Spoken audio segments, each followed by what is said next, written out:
I'm Señor Silverman, and this is my 21 seeds cocktail from seed to green. This is a great infused tequila with jalapeno and cucumber. Got a little fresh key lime, and I wanted something a little healthier, so I made this nice green juice. But I'm gonna put an ounce of that. Sometimes you can add pineapple if you like. It's good.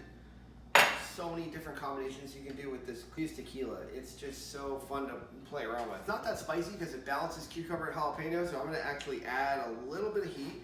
Add about 2 ounces of the 21 seeds. We're gonna go in, so I've got the green juice, a little lime, jalapeno, and the tequila. That's pretty much it.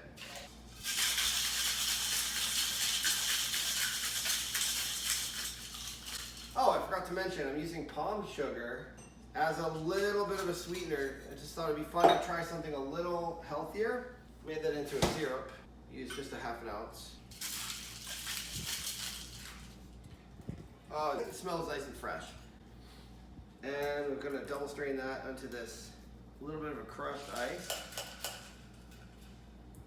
I'm gonna do a little bit of Thai basil. Go to a couple more slices of jalapeno. Throw some lemon in there. And that is my 21 seeds cocktail from seed to green. Thanks for joining us. This is Señor Silverman on YouTube and Instagram. Keep it green.